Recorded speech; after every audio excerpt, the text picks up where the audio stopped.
Brenton. Witten, happy Friday. Happy Friday, mate. How are you, my friend? Mate, I'm limitless. I'm about to disappear off to the Cook Islands. So next Wine and Wisdom, I reckon we should do it. We'll do it from the Cook Islands if the internet allows us to. A couple of weeks off to kite surf. When are you going? I'm coming. This is my day back. I've been off for a week, and you're about to rack off. Mate, I am. It's look how much grey's here, mate. That's literally only just come up in the last couple of months. That's so, mate. I'll be over in the Cook Islands, enjoying some kite surfing with Chris Sal and the team from Kite Republic, who were actually on Wealth, Wine and Wisdom once. They were once upon a time, weren't they? They were. Shout out to those guys. Well, a bit of a shout out to a few of the crew logging in right now. We've got Jeff already on. So, Jeff, how are you, mate? Oh, well, people been looking for me, and yeah, I'm here, Jeff. I was going to come back to work on Thursday, but then decided to extend my holiday. So I got convinced by Andy to come back and drink wine because we've got a very special guest on tonight, folks. So make sure you hang around for this one. You're going to love it. Bit of a shout out from Aaron. How are you, mate? Alison, good to see you. Let us know where you're dialing in from, folks. Give us a shout out. Trace is in the house as well. On time. Oh, there you go. Oh, there you go. Jeez, yeah. Well, I think we might be guilty of destroying productivity of some workforces, Jace. Well, it is 5 o'clock, so 5 o'clock on a Friday. It's time for a glass of wine, Andy. So why don't we do the old, the obligatory intros, folks? Good morning. Good evening. Not good morning. Usually I'm doing my wealth coffee chats, but today it's Wealth, Wine and Wisdom, and we've got a few people bob in from Wollongong, and we've got Sanchito. Mate, great to have you here, and Rodney's on as well. So great to have you all here, folks. And we got Bryce dialing in from YouTube. Yep. Yeah, love it. Good to see. So, mate, folks, if you're new to the show, most of you know us, but if you're new, Andy and I kicked this off when COVID kicked off.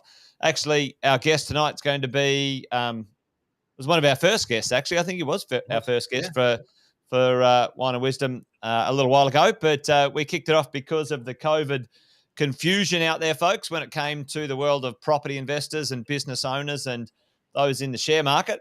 And myself and Andy have been in our respective industries for well over 20 years each and counting. And along the way, we've learned a few things. And these days we enjoy a glass of wine and sharing a little bit of that education, the School of Hard Knocks, the way we've learned with you folks out there. My world of property investors, Andy's world of business owners, and those in the stock market, share market, finance, those sorts of things. So welcome along. Hope you're all awesome and well. And, enjoy the show tonight. There is a little bit of a rough, Andy, there's a small rough, outline. Yep. Well, there's a description for it anyway. We'll see whether we can follow it tonight. We try and stick to it. But, we might take a moment or two to just quickly cover some things in the news, only briefly. But I think we'll spend most of our time tonight chatting to our guest because we were chatting off air, and there's some awesome stuff that I think a lot of people need to know what's going on when it comes to the back end of COVID. Now things getting back to normal, and certainly business owners and investors need to be aware of these things. So if you do have some questions, ladies and gents, make sure you put them in the chat. And when we introduce our guest in about 5 minutes, I'm sure I'll have some questions for him as well. So keeping you in suspense. We haven't given away the name yet. But hey, why don't we do this, Andy? Why don't we let's give away a bottle of wine if someone can remember our first guest ever, what his name was. On Wealth, Wine and Wisdom. We'll give away a bottle of wine, folks. Anyone remember who our first guest was? That's a cracker. But there's a great possibility that if his name gets thrown out there, mate, we may never live it down. Well, and you're not allowed to go back and look at YouTube and find out who it was either. But I think we're safe there. There's about 200 and something episodes now. It'd be hard to get that one. There you go. I guess it's saying, can he participate? Well, I don't think that would be. Well, the wine's pretty good, actually. The only wine I've got is good stuff to give away. So maybe it is worth getting involved. Well, that's open for the next little bit. And Deanne does actually have our previous winner, so we do need to get that out as well. So yes. So yeah, if you can remember who our first guest is, have a guess. He's an absolute beast and on the button, and it's got a great story to tell. Actually, it's a great story about an Irish Australian operating in New Zealand, and but we might see if we can pull a few stories out from him when he comes back on. But we shall see.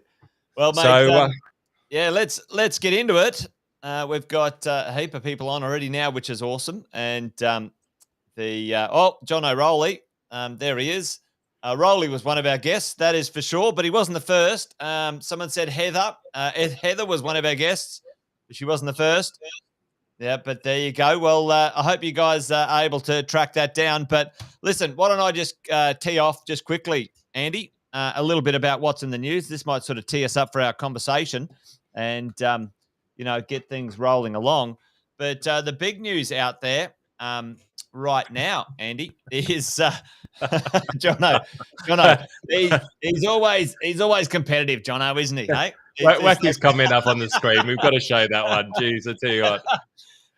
He's saying he wasn't the first, but the best. Well, that's debatable, but he carried the team. Jono, thanks, Jono.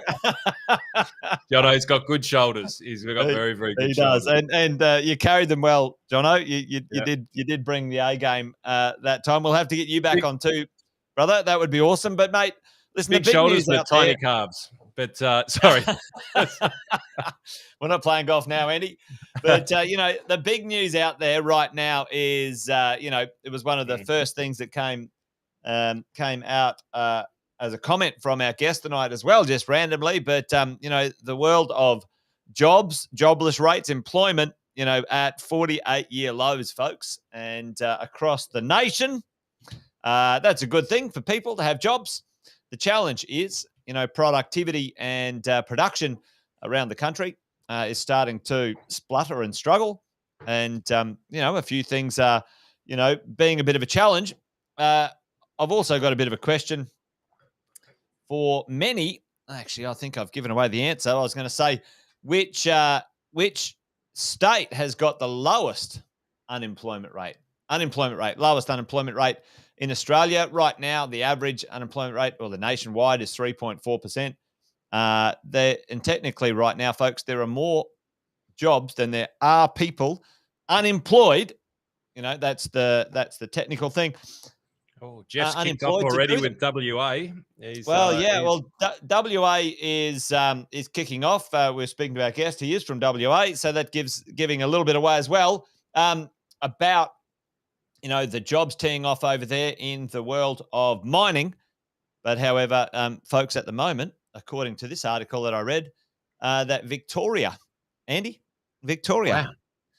nation leading employment rate or unemployment rate of 3.2%. So there you go, folks. At the end of the day, what happens with jobs is certainly in my world when it comes to employment and lending and property. When people have got jobs and they've got income, you can lend them money and they can buy property. I think it's a good thing for real estate. It's going to tee off pretty nicely.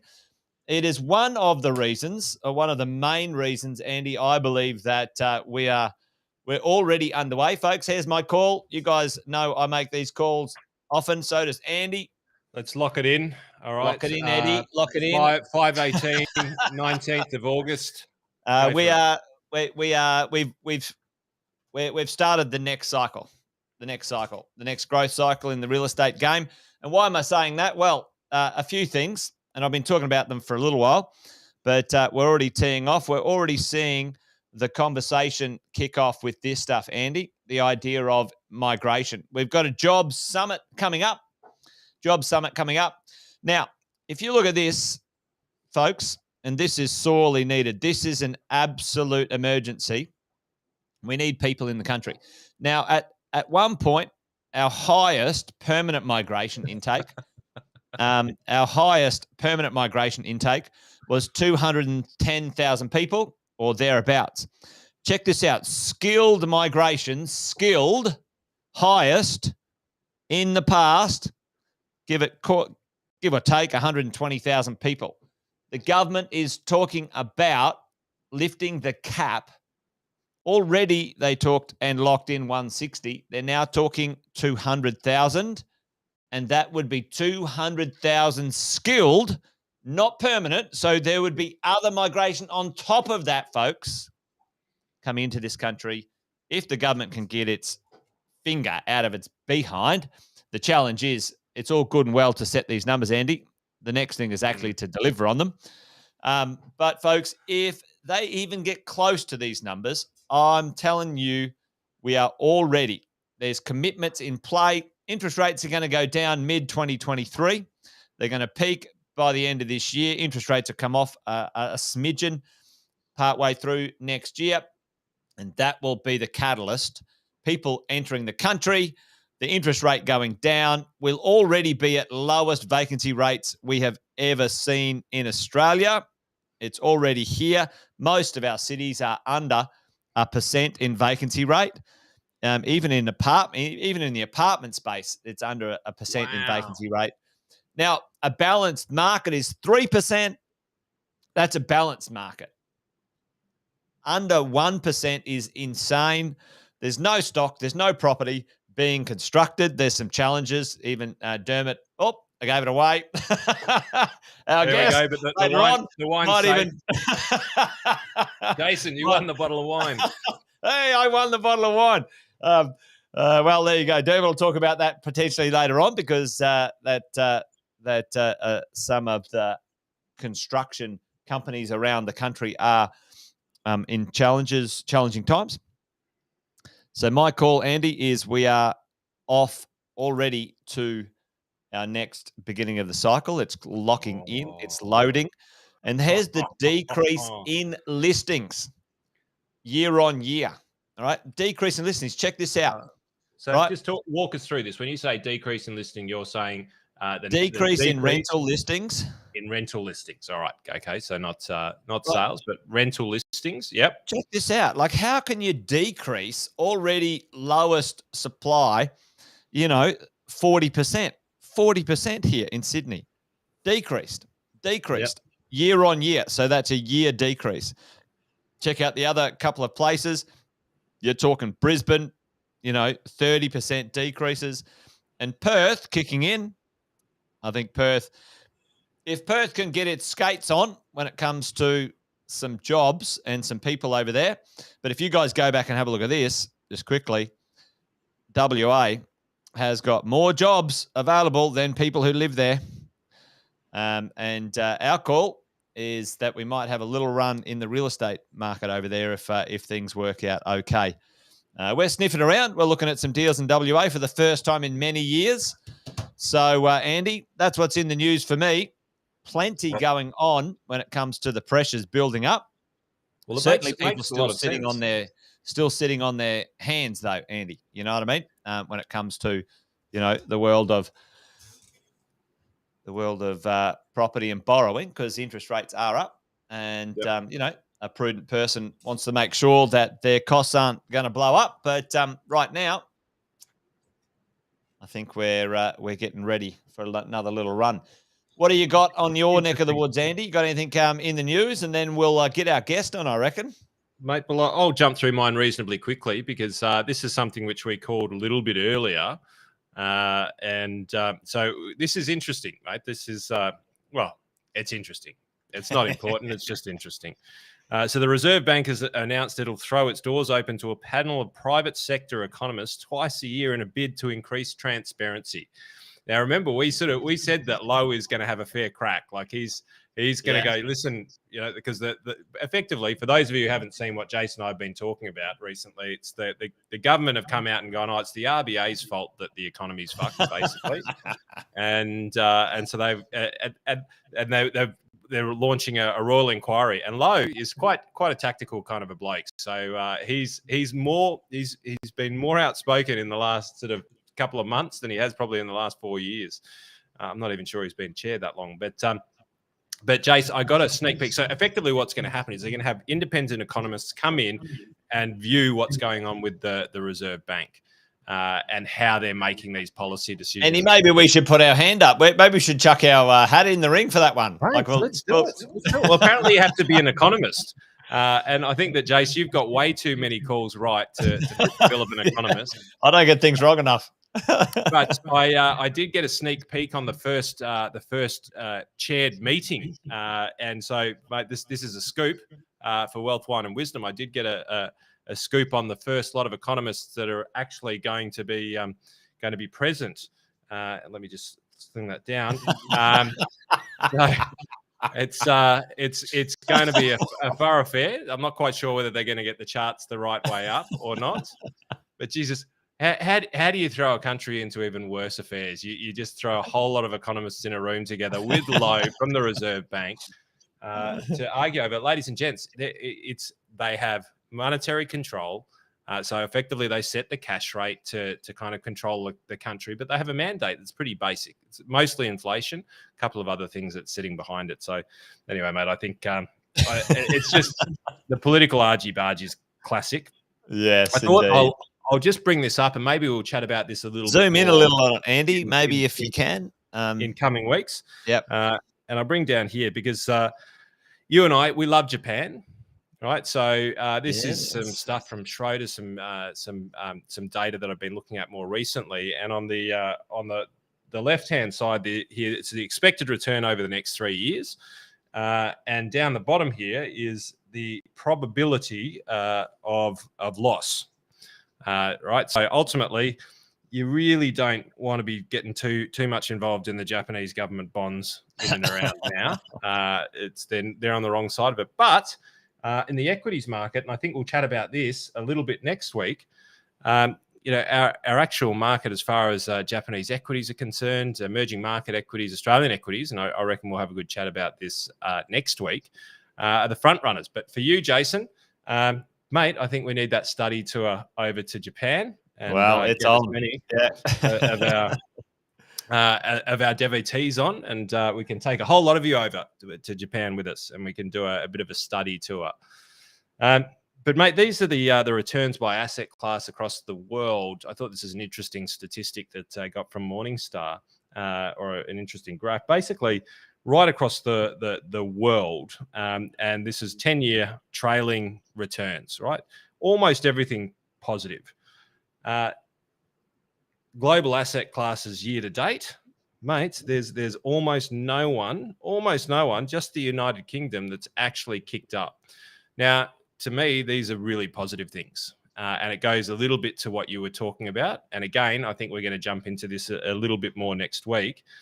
But when everything's red, mates, you want to start to pay attention because it tends to go the opposite way reasonably quickly. Not all of them, but mate, my eyes are on the markets.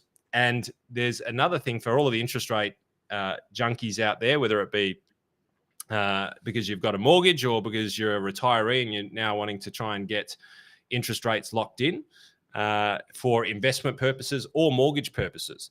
So as we know from an investment perspective, Jason, we've talked about this ad nauseum, when interest rates go up, the price of bonds decrease. So if you're invested in bonds and interest rates go up, which is what's happening now, and again, we'll chat about this a little bit more next week, but if you're in a conservative portfolio, and this is really bizarre right now, if you have a conservative portfolio, balanced or more defensive in your super fund, then it's underperformed quite drastically its counterparts in the growth area.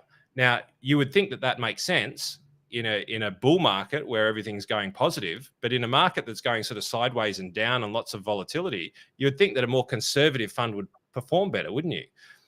But because of this dynamic, because all of the conservative investments in the portfolio are actually losing value, which means capital value, then our balanced funds and our conservative funds are actually in quite negative positions because of these interest rate rises. But there's good news. And you and I have been educating people on the 10-year government bonds and what all of this means. And also to kind of chime in with some of the stuff that you were talking about earlier in regards to property. We saw the peak of the 10-year bond curve, and that was in June 20.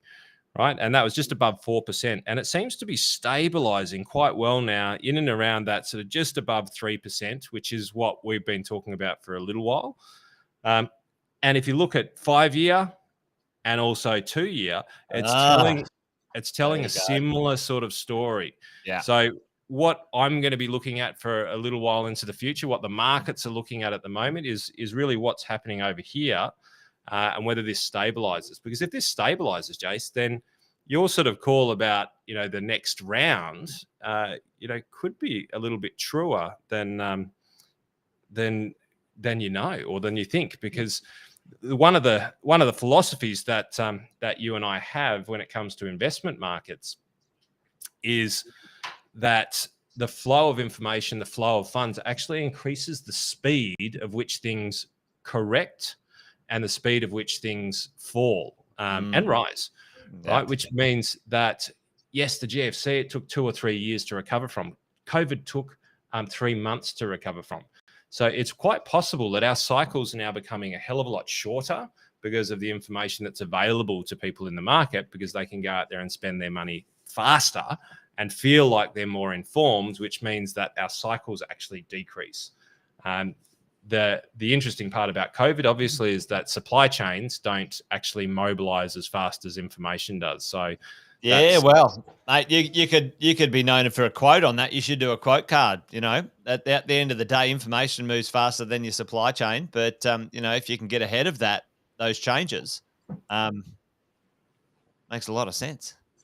And so, when we think about this, and this is maybe a good time to bring Dermot in, because when we also think about the flow-on effects of COVID and what's been happening, is we heard about these zombie companies that were getting propped up by stimulus packages. We heard that the magistrates' court wasn't seeing cases. Companies weren't going bust because there was no one to actually hold them to account.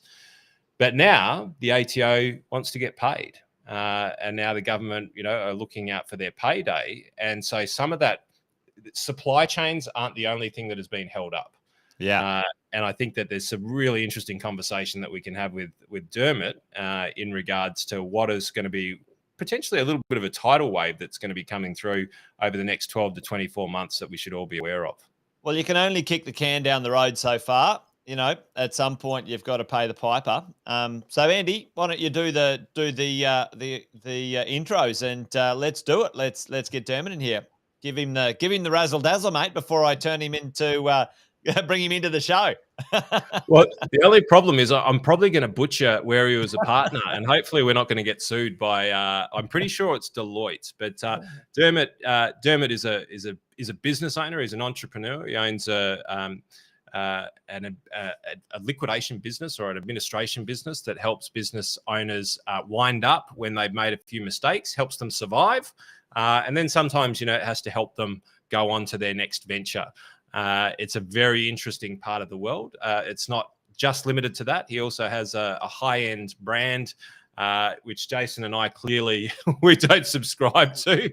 But Dermot is much more stylish than what we are, and he has a very, very high-end. I'll have to get some tips from him. Yeah, we definitely need them. And also a hedge fund manager now as well. And he's a bit of a freak when it comes to all things business. He's helped both of us wrap our heads around some reasonably complex issues and helped many of our clients and also listeners over COVID kind of look and understand as business owners what we need to be looking at. And some of the things he's going to cover off on today are going to be for every single business owner. If you're a business owner and you're listening right now, you do not want to switch off the channel. If you're a CEO or a board of director, if you have director of anything in your name, like, you do not want to switch off this show right about now, because it could be a bit of a horror show, but geez, I tell you what, it may well save your bacon moving forward, mate. So mate, let's get Dermot in. There you go. Our inaugural guest, our first guest ever. Thank you, guys. I have to say, I'm glad I didn't know back then that I was your first. I would have been nervous. There would have been some anxiety. Well, I think we're over 100 shows in now, I think, or maybe over 120 or shows in anyway. So we're getting used to it, but we're loving having you back, mate. Thanks for joining us again. Thank you very much. All the way from WA. And listen, we were chatting off air, Dermot. So for those listening in right now, make sure you get out a pen and a piece of paper, or take some notes on your iPad or your iPhone, because some of these things that Dermot helps business owners in. And it was also you were talking about self-managed super funds and investors and those sorts of things as well. So, mate, why don't you do the 30 seconds on top of what Andy sort of said intro, and then we'll dive into a few things, because you said the ATO's a bit on the warpath. They're over COVID and they want to get their money. Yeah. So, well, thank you for the introduction, Andy. You were very generous. I've been doing this for about 25 years in the formal insolvency and restructuring space in Australia. I was a partner at Deloitte for a number of years, and then I set up my own practice, and I was also a partner of Ferrier Hodgson before it merged with KPMG. The COVID was an interesting time for insolvency, of course. We genuinely thought when COVID was starting that this was going to be the busiest that we had ever seen in our entire lives. And that wasn't necessarily exciting. We were looking at it saying we don't have the capacity to do this. And I mean we as in the population of liquidators in Australia. There simply wasn't anywhere near enough of us. But then the government response kicked in, and they effectively turned off liquidation for 12 months. It was that put everything on the sort of the go slow. You literally went on a holiday, didn't you, Dermot? Like you literally, in the middle of the biggest business interruption event that we've seen in the last 100 years, you went on holiday. None of us anticipated that government policy could turn off our businesses the way that it did. But anyway, we broke through that, and that's fine. But one thing that lingered from COVID and the reaction was there was this moratorium with the tax office that they weren't enforcing old debt, and that stretched all the way through until earlier this year. And then, of course, we had the federal election that was looming, and there was an obvious political football there that the ATO didn't want to start moving on small business for the old debt whilst there was this election coming up. So they waited until it was finished, and then predictably they start issuing notices to company directors. Now, you mentioned earlier that they want to be paid. I actually don't think that's right. I think they understand they're not going to be paid, but they're cleaning up the balance sheet. They're not going to let that old debt just sit there. And you also have to remember that the tax office doesn't have authority to compromise what they call crown debt. So if you owe the taxman tax as distinct from penalties and interest, if you owe them tax, that tax either has to be paid or the entity that owes it has to go through a bankruptcy or a liquidation or some form of formal restructure. They're not allowed to negotiate away underlying tax debt. And so that's what they're doing. They're looking at this and they're saying, this is enormous. We haven't seen this probably in the history of the ATO. And they're looking at that default book to get it down. And that's the zombie companies you mentioned. And so the way they react to that is they send out what we call director penalty notices. And these are these really nasty things which try and attach personal liability to the directors of a company for either the GST, PAYG, or super that is unpaid. And what's most frustrating from our perspective is, and we have to explain this, we see the sad circumstances time and time again. What becomes the defining factor of whether or not personal liability attaches to the directors is whether or not they lodge the forms on time. It has nothing to do with the payment. And most directors don't understand the nuance there. A lot of directors put their head in the sand, and when they can't pay the liability, they don't lodge it for the fear that that will get the monkey on their back. So, that's frustrating because we get presented with a business which is potentially salvageable, but now the directors are on the hook personally for all this tax debt. And that, of course, changes the decision making at the director level. Yeah. And then that becomes problematic. Directors in that situation don't make rational, logical decisions that you're advising them to. And it's understandable. But that's what they're doing now. And it has having this huge effect on the East Coast. The number of liquidations or insolvency appointments in general has skyrocketed on the East Coast. The West and you reckon, Dermot, you reckon that's because this moratorium, it's just been building up. It's sort of slowly but steadily sort of, know. Well, it's a combination of a few things. That is probably the biggest moving part in this equation. The other moving part is the interest rates and the supply chain issues. Yeah. And when I say supply chain issues, it's not just goods, but also being able to lock down the right staff to deliver the service.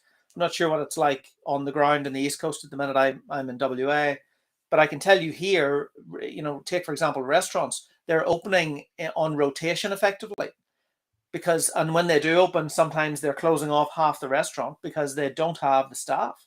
Yeah. So you get this, it almost feels like a wartime response to what we're going through. I don't think it's going to get better in the next 2 months. I think it is aggravated by the COVID wave we have at the minute, but I don't see any quick fix solution to this. Well, I mean, and Andy and I mean, yourself, Dermot, we run businesses and, we tried to get back to normal at the beginning of the year and, get together and do some travel. And then, half the team have got COVID or they're out or they're sick. And, it really just hasn't stopped. And, I think that's going to continue for quite a while. And certainly the same on the East Coast. It's, I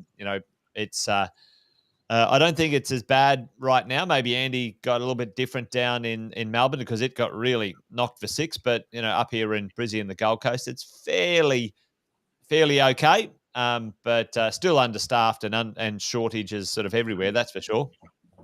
Yeah, well, we're finding that a lot of the owners of businesses are working in them more now, almost right across the board.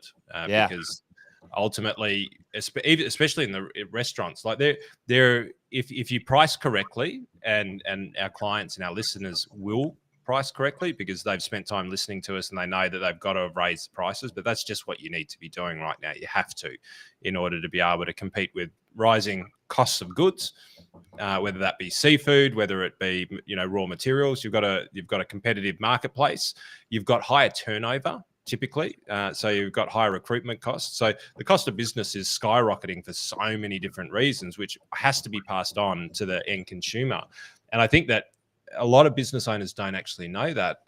And I think that that's possibly somewhere, Dermot, that's going to be a problem that's going to exacerbate things moving forward. Because if business owners start to get that fear of desperation where they're clinging on, it's hard to raise prices when you feel like you're losing your business, because even though that may well be the one thing that you really absolutely need to do.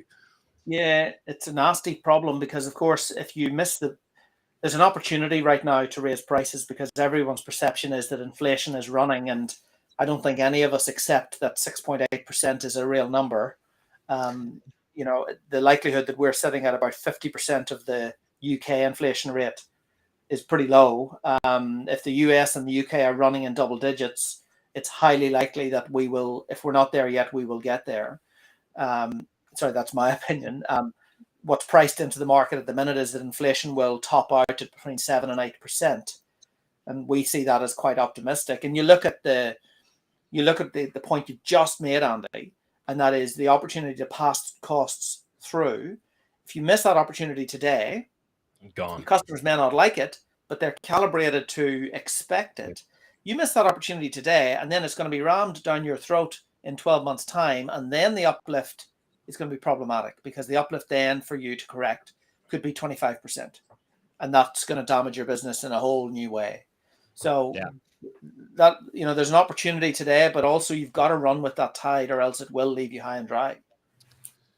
Well, let's reverse up just for a second and Dermot sort of, maybe just put in perspective, the world of liquidator or administrator, or those words often strike a bit of fear, or misunderstanding or terror into many business owners.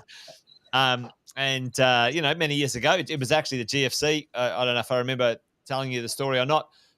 I certainly had a few businesses, development businesses, property businesses at that point in time get stung in the GFC. And for me, certainly the right person on your side when it comes to restructuring your affairs. If something hasn't gone your way, liquidator, administrator, whatever the term is, or the right conversation is absolutely essential. Mate, if there's any business owners sitting here listening, or even maybe, let's say, regular people who have some challenges, issues, let's start at the ATO level and work our way back.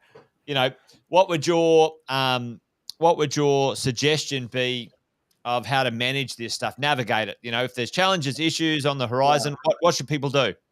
Well, the first thing is they've got to confront the issue, and these are difficult issues. For me, a company going into liquidation means that it's Friday. For most people, this is the biggest decision of their financial lives. Yeah, and it's easy for us to forget that it carries that kind of momentum. Huge. But you've got to confront the issue. You have a window of opportunity today. I don't mean today, but within the next 12 months. The ATO is not leaving you with a choice. They are presenting you with a conundrum that says either you deal with this old debt or we will deal with it for you. Yep. That's rule number one. You cannot allow the ATO to deal with it for you. What that means is they will apply to the Supreme Court and they will wind up the company, and then they will come after you personally for the tax. And that is that when they appoint someone? So they appoint an unfriendly liquidator, or they don't have the authority to appoint. All they can do is apply to court and ask the court to appoint someone. But they will absolutely go down that strategy, and they will issue these penalty notices against you personally. Yes. So you've got to confront the issue as best you can, and that means getting a liquidator around your table, getting the right liquidator as well. Some liquidators align themselves with the ATO, and they feel that their job on this planet is to be the ATO's henchman. And that's fine. That's where they get a lot of their work from. But most of the situations that we see, are situations where people haven't gone out to rack up tax debt deliberately and not pay it. Yeah. So, I say most because even I have had a situation where I encountered someone who deliberately racked up tax debt and didn't pay it, and we had to take proceedings against them, and the ATO funded us. So we work with the ATO when we need to. But 99% of the time, even more, this is just businesses that something has gone wrong. And in today's market, the supply chain goes wrong. The interest rate has moved on you. You can't get the staff, whatever it may be, or you're just emerging from COVID and that has destroyed half of your business. The ATO understand this. So I don't think they're out looking to get their money back. I think they're out trying to clean up this balance sheet. And this is the opportunity to go to them with a plan and say, I want to restructure. I want to deal with this debt. And that, let's be frank, what that means. That means extinguishing the debt without paying it, or paying a number of cents on the dollar. And that's what the formal insolvency regime gives you the opportunity to do. And in today's world, it's difficult to see the ATO looking at a company. If it's what's important here is if it's the first time a company has tried to restructure. Where the ATO seems to get some red lights on things is if it's your second or third time through the wash on that. Yeah. But if it's your first time of having difficulties with the ATO like that, now's the time to confront that. And you can do it in a number of ways, depending on the size of your business. If you've got a small business, then you need to keep the transaction simple and straightforward, because if you don't, then the professional fees can just crush it. So you've got to keep it straightforward if it's a small business. If it's a big business, then, of course, it opens you up to more complex possibilities. But let's assume that it's a relatively small business. There's the opportunity to either go into administration and do a deed of company arrangement that eliminates the tax debt, or go into liquidation and just buy the business out. And that's a bit of an issue, because some people hear that advice and they then go and do the wrong thing. They go and do what we call a phoenix, which is where they just lift the business out and don't pay for it and leave the creditors in the company. And that's what there's now 2 or 3 pieces of legislation that criminalize that activity. Yep. That's what a phoenix is. We're not talking about phoenixes. We're talking about proper restructuring. And one mechanism is just to buy the business out of liquidation. And so in today's world, the ATO are going to be receptive to those type of plans. They're not there demanding their money. They're there demanding that the issue be dealt with. And really, at the end of the day, their best interest, if we put in our revenue cap, is for you to be sustainable, right? Because if you're sustainable, if your business exists for another 10 years, well, that's another 10 years worth of employee tax, GST, and all of the relevant taxes that they're going to get back. Otherwise, they're going to get zero back unless they go you personally. Yeah. So ultimately, it's in the best interest of everybody. But I think, Dermot, one of the things is, and I get a bit jaded as well if I haven't spoken to you for a while and it's been too long, because you talk about this with so much knowledge and experience that I start to feel comfortable that I stop going, oh, the ATO is trying to get their money back and all of these sorts of things that boil up in the background. But when you go to your average advisor out there, whether it be financial advisor or business advisor or accountant and things like that, I don't think that there's a level of knowledge around this that brings people the security to have this kind of conversation. Because as you said, when their business is on the verge of blowing up, they go and speak to their accountant. There's been a couple of cases that we've sort of talked about more recently where all of a sudden it's doomsday from the accountants who are saying, well, basically the world's over and, brace for impact. Yeah. But on your side of the equation, it's well, hang on, let's apply a methodology to this. Yes. Let's figure out a way that we can trade through this and understand that, even business owners get to mess up at least once and they get a second chance in the draw. And that's true. And I should also say, just having been through administration once doesn't mean that the next time you go through, the ATO is going to have the sword out for you. The situation I had last year where I had to commence proceedings against a director wasn't simply because he'd been through liquidation twice. It was because he had done the wrong thing on his tax quite badly. So there was a very serious black mark against his name, and we came along and it was black mark number 2. And these were very serious black marks. These were deliberately avoiding tax. So it's not right to say that the ATO is there with swords out. And the difficulty for a tax advisor is they don't get to see on the other side of the fence when we are negotiating with the ATO or going through formal procedures. So it's understandable that a tax advisor thinks that either you pay the tax man or it's all over. That of course is not true. We get to see the other side. And listen, I'll tell you a funny story. I was advising a company, this is probably 10 years ago. I was advising a company here in Western Australia, quite a big company. I won't get into the details of the industry, but they asked me for some help and they said, we've got a tax problem. We need to negotiate a payment plan with the tax office. So we said, okay, let's start to look at the cash flow forecasts. Let's look at the security position. We got to present them with a decent plan. There was probably tax debt of $3 or $4 million here. So it wasn't small. And we package up a proposal and take it to the tax office. And the response from the tax office was, yeah, look, we understand this. We like the proposal you've put forward. We like the advice that they're getting. There's just one problem. This is the 19th payment plan in the last 2 years.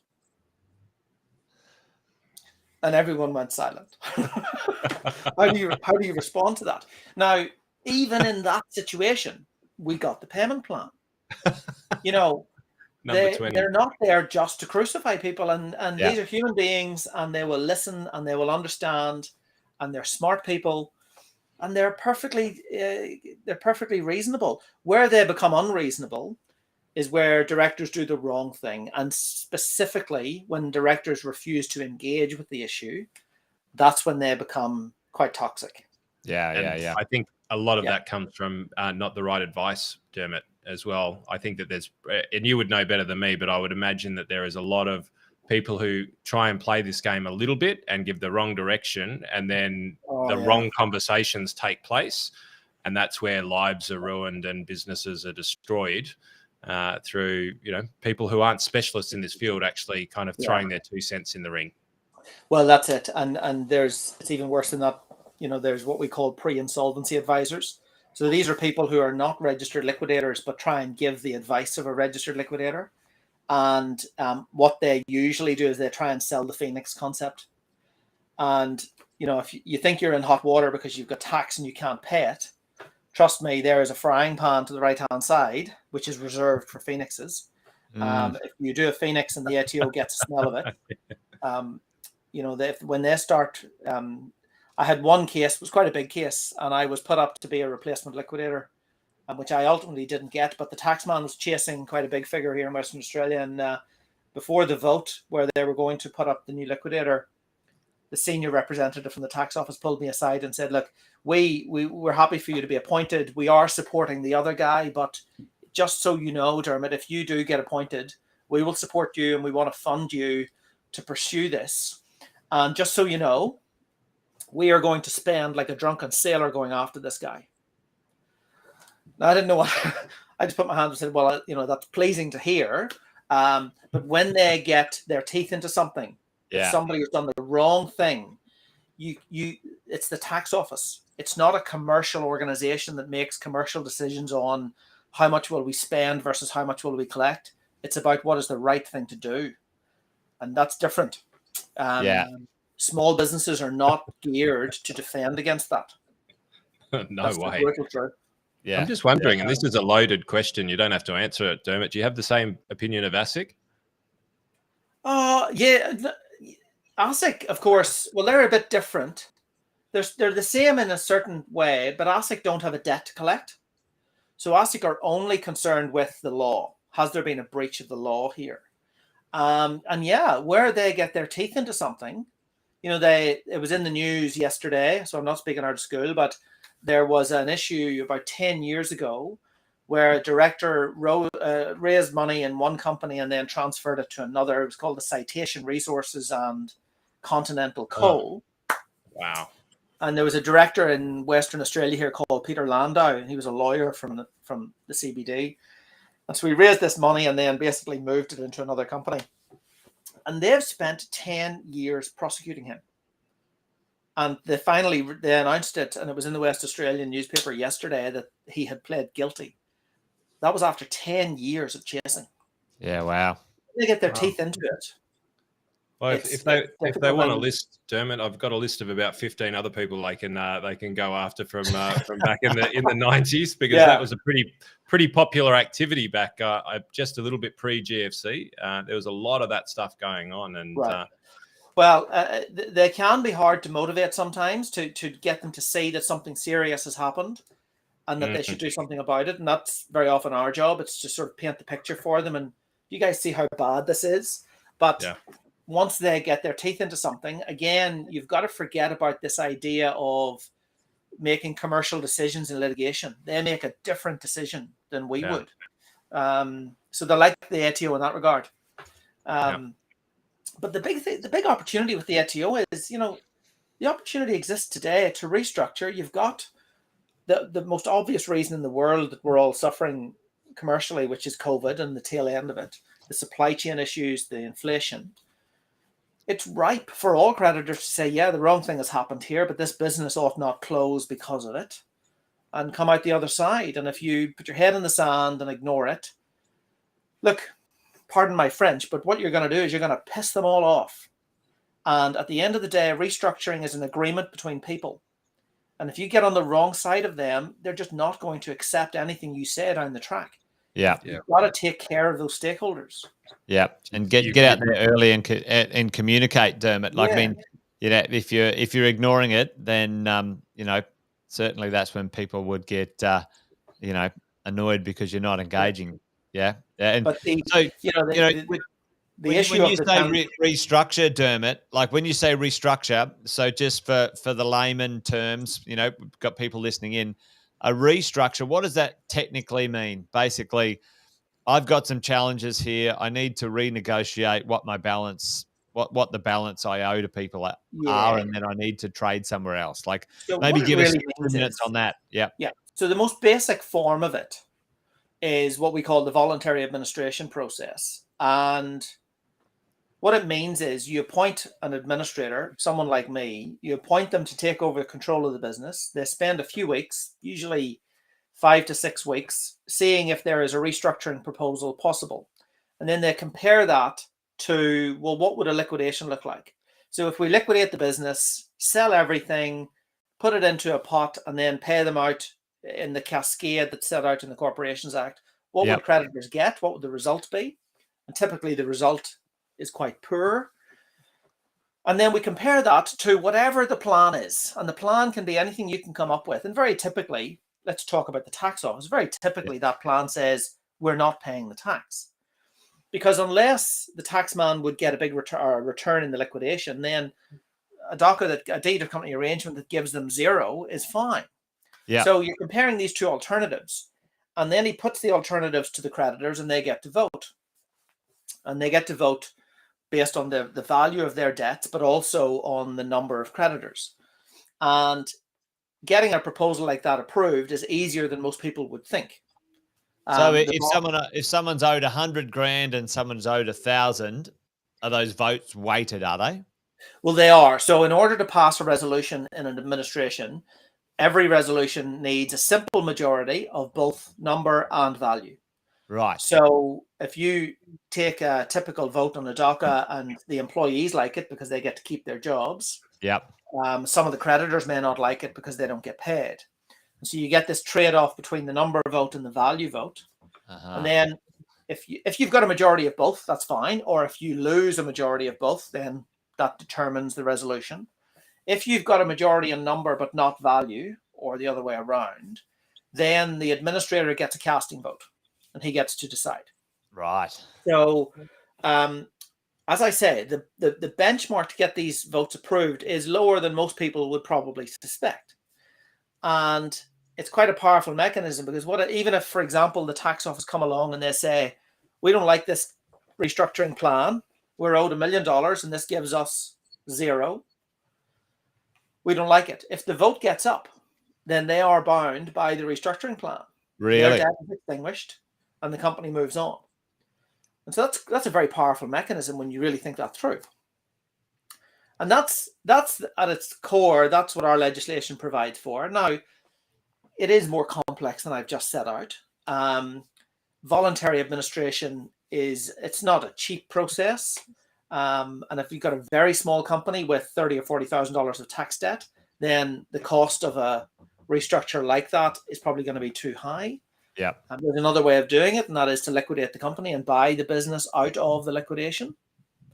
You've got to be careful in that regard because that's where this Phoenix concept comes up. And as long as you can show that you paid market value, and one of the easy ways of doing that is to buy it from the liquidator, and then you've got an arm's length transaction.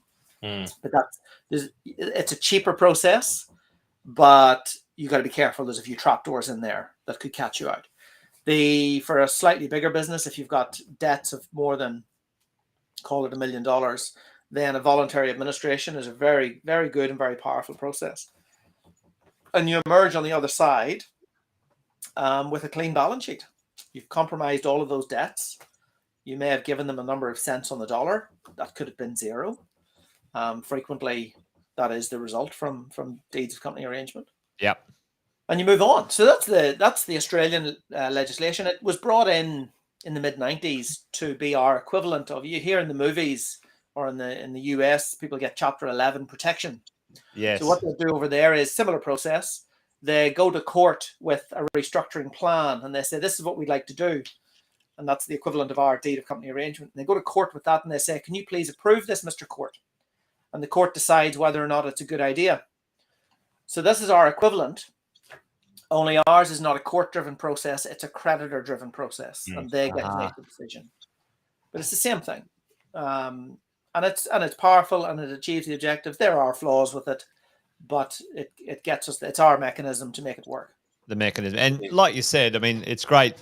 You know, you hear these crazy things. You know, maybe like that one article in the newspaper, the 99% of business owners or regular people running their businesses and doing their things are trying their best. They're not setting out to, on purpose, deceive and, not do what's right. And, if something goes wrong, it's great that we've got, a mechanism to have some, processes to manage that in, an effective way. So that's awesome. As I tell people, in all the jobs that we do, even in situations where you've got a company and a director has done the wrong thing in a situation where they knew they were doing the wrong thing, even in that situation, it's not because they were a bad person. They were put into a set of circumstances which were high pressure for them, and they were forced to make a decision where they had an abundance of conflicts of interest because they were on the hook personally for a bunch of stuff. And, you put any of us in that situation and your decision-making will be flawed. I guarantee you. Yeah. So we don't judge people in that scenario. We say, okay, we've got to deal with the issues, but it doesn't make them bad people. I reckon in the last 10 years, the number of jobs where I've emerged from the job and I've said to myself, that was actually a bad person. He went out to hurt people deliberately. It's probably only 1 or 2 jobs in the last 10, 15 years where I've experienced that. They exist. And the 1 or 2 have been, even in the last 5 years, they've been fairly recent. But it doesn't jade me on dealing with directors who have traded insolvently, even if they've taken money out when they shouldn't have. When you understand the motivation behind it, you usually say to yourself, I'm glad I wasn't in that situation because that's a tough decision. But so it's wrong to judge them. There's an interesting nexus though, and potentially some of the business owners that are watching here are picking up on it, and it almost feels like an incongruency in what you're talking about. And what I mean by that is that there's some, and if we go right back to the beginning of what you'd said, I reckon it'd be great to summarize the 3 to 5 key points that all company directors and business owners need to be aware of so that they don't trigger these hair clauses that then put them personally in the line of sight. Because and the reason why I say about the incongruency, because you almost make it sound attractive to go into administration, Dermot. You speak so fondly and well of it, and how reasonable the process is. And I think that's just because you know it backwards, right? And a lot of people are scared of what they don't know. But then there's these really finite details in the legislation that you can't help people if they fall foul of, right? And I think that's potentially what gives them a really bad name.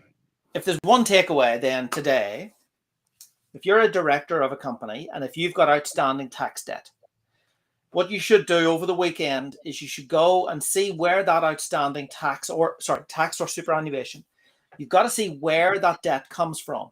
Go back and look at every single BAS return that has an unpaid element and check when that BAS was lodged. That's the important thing.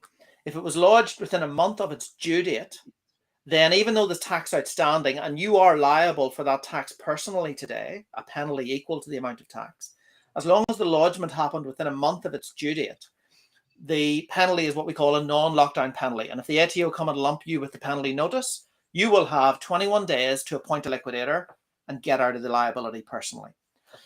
If the tax lodgement was more than a month overdue, then the penalty is a lockdown penalty.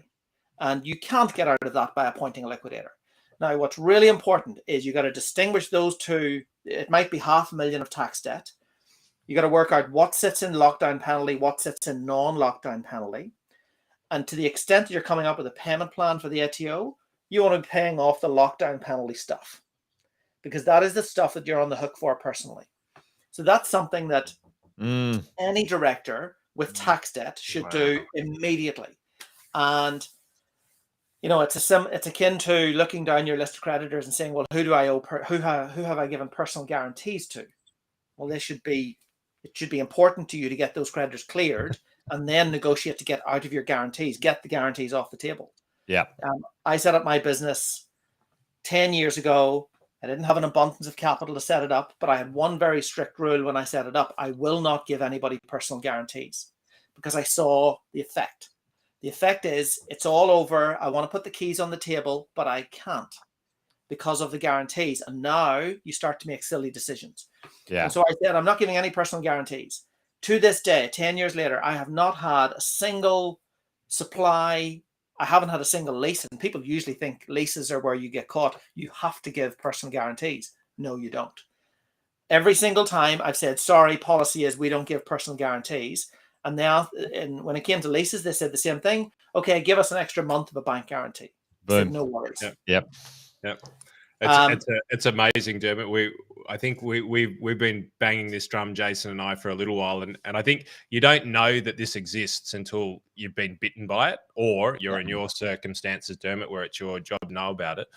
My most recent experience was with cars. You went and got your mortgage for a company car, your chattel mortgage, and it literally, and people swear black and blue that you can't do it. And they came out and I said, well, there's a personal guarantee. I won't sign it with a personal guarantee.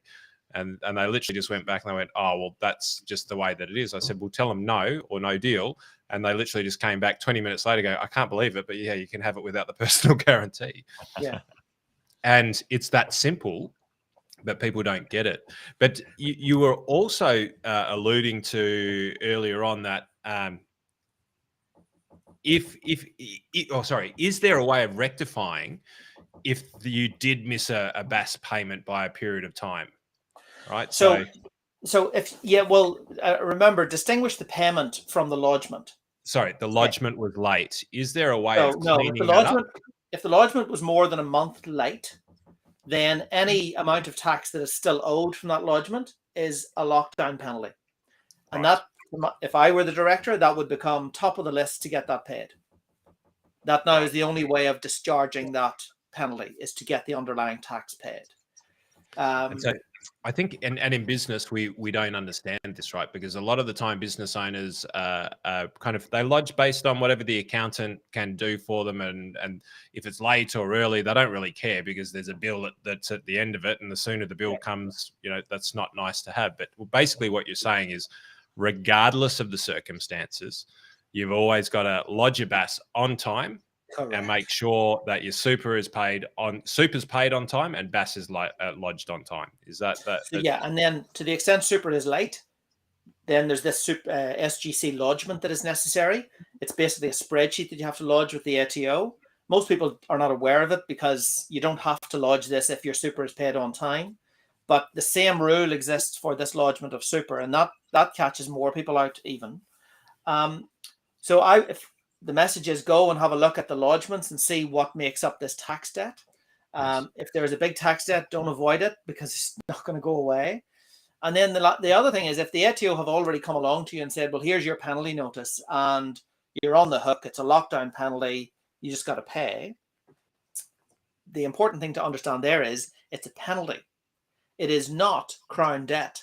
And I made the point earlier that the ATO isn't allowed to compromise Crown debt. It is allowed to compromise penalties. And we've negotiated with the ATO before, and we've had 70, 80% reductions in penalties simply because the person couldn't pay them. So they're not unreasonable. You can talk to them in those situations. So don't just think, well, I'm liable now for $500,000 personally, so that I may as well keep on rolling the dice in the company and making things worse. That may not be the case. Yeah. But it's the mindset you get into as well. It's sort of, I'm in this deep, I may as well keep going. Correct. I'm going to hang for a lamb, I may as well hang for a sheep. And that's what I'm saying. It should be in the director's rule book, right? They've got self-managed super funds. You have to go through certain amounts of education. But to become a director of a business, there's no real rule book, is there? It's like, here's your constitution, here's your ability to trade.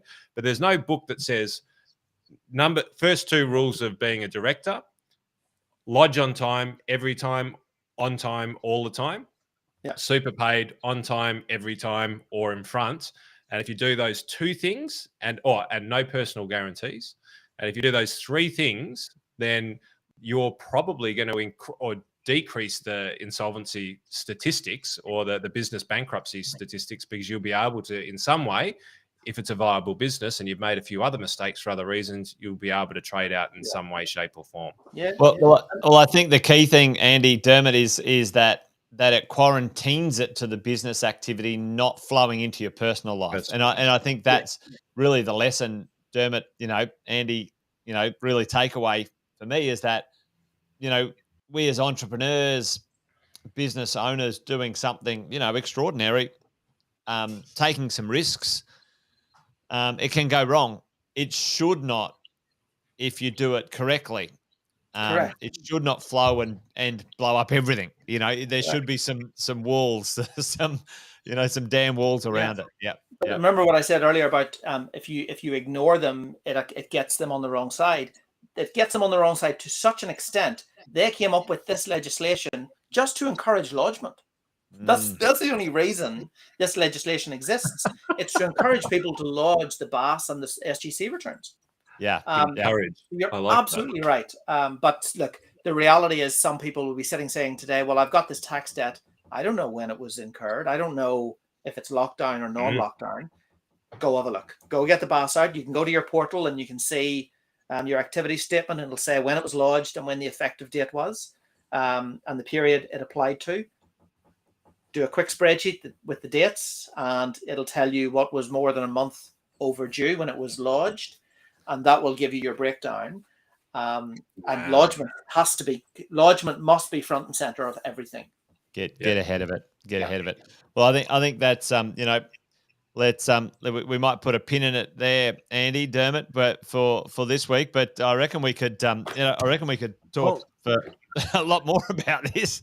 Well, I'd love to, and I don't know what your time's like, Dermot. I'm about to go on a little bit of a holiday, but we were talking off air about some of the hedge fund stuff that you're doing, and mate, I'd love to hear about some of the opportunities that come over the other side of things not quite working out. And if you're happy to come back on and chat about those things, mate, we'd love to.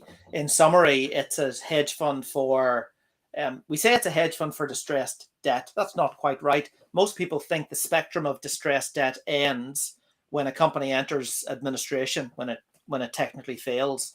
We operate on the other side of that, or inside of that black hole, where we provide funding for businesses to go through a restructure. So let's say you've appointed an administrator, but he needs $500,000 in order to trade the business through for 2 months to get it out the other side. We provide that funding. We take security on the business, which the administrator can provide. And then we take it out the other side with you, having eliminated all of the problematic debt. So it's quite a specialized hedge fund. It's quite small, because that gives you very high levels of leverage in the transactions. So it's bespoke for that. We deal with all of the major insolvency firms in Australia. That's not to say we will lend to every liquidator in Australia.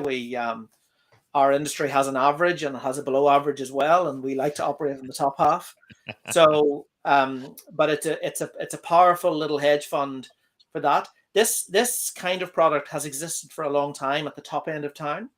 It's something the Americans do very well. The American insolvency practitioners, which are attorneys, they bring capital to the table quite well. Australians don't. Australian liquidators in general are very, very poor at bringing capital solutions to the table. We can put it together. We can piece it together at the top end of town, but in the middle market or in the SME side, it's very, very hard. And that's what this fund is designed for. So it's powerful. We need more time to explain it in more depth, Andy, but that's the rough thought of it. I'd love to, because I think that, as an investment vehicle, I mean, we deal with some, very high net worth clients that we bring special deals to from different points in time. And I think that would be of interest, but I think it's also of interest to kind of shape where we think that Australia should go a little bit, because ultimately there's bad names for these types of funds. But the way that I look at it is, a company fails through poor management or poor leadership, right? But sometimes has an incredible product, business, service that sits behind it. It's just the management wasn't done well, or the leadership wasn't done well. It's usually one of those two things, right? And that can either die and never be seen again, or where somebody like yourself comes along with some smart money and kind of goes, well, this thing's a real deal. Like there's got real possibilities if it was just managed right. Yeah. And then all of the employees of that business, or some of the employees of that business, the people who create the products, they get to be employed, and potentially we get to see innovations in Australia that die in Australia. And I think one of the reasons that Australia, is where we are is because we don't encourage innovation. And I think that it'd be great to have a conversation about that. We do a lot in the private equity space, which is sort of that next tier, but you're sort of, it's how to, raise from the ashes a great business that was mismanaged, and how you can make money on it on the way through. And I actually think it's a great investment concept. Some people hear the brief headline of it and they think, oh, is it a vulture fund? And we say, well, no, it's not, because the purpose of a vulture fund is to take a position and then pull things apart and make a return, because the sum of the individual parts are worth more than the sum now. And that's ultimately what a vulture fund tries to do. We are operating beyond the spectrum of failure, first of all. So we're operating with administrators.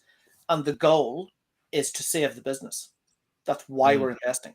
Now, the returns are high. And so when we talk to our investors, we talk about returns of circa 35% per annum. And that was the return for last year that we just distributed from the fund.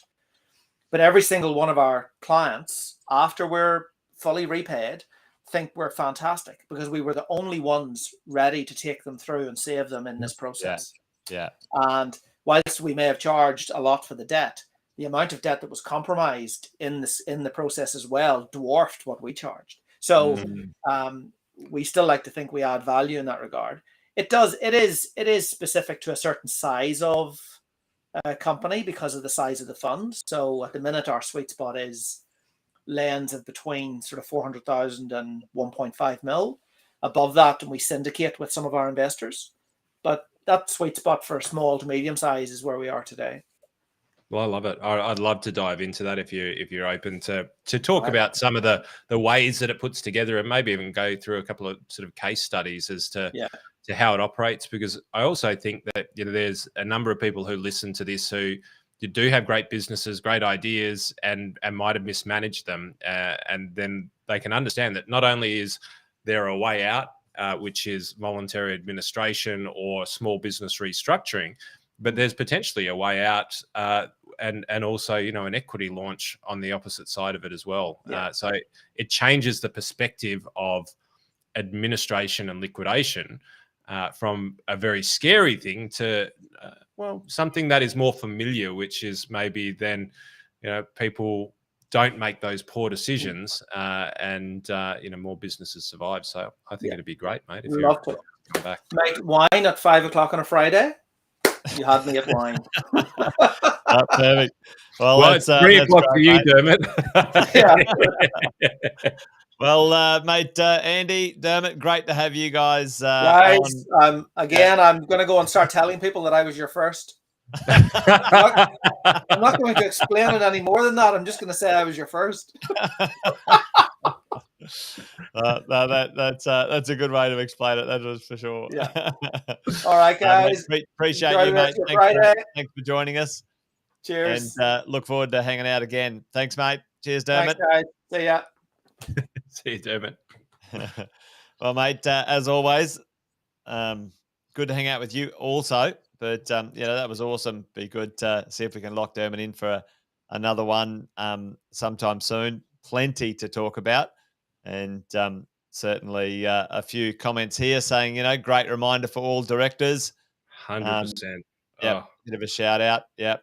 They should teach this stuff at school, Jace. Really, they really should. Well, mate, I think that's part of your and my calling anyway. Why we do this, we like to make sure that people understand what's going on. And big shout out from Bryce as well. Thanks for everything for everyone tonight. But mate, I'm going to love you and leave you tonight because I've got a new fireplace just outside, and there's pizzas on the ready. So I'm going to say, hey, folks, it's been awesome, been great fun. But it's a bit of a good night from him, and it's a good night from me. I'll see you next week in Arataki. Good night, folks. Good night, everyone.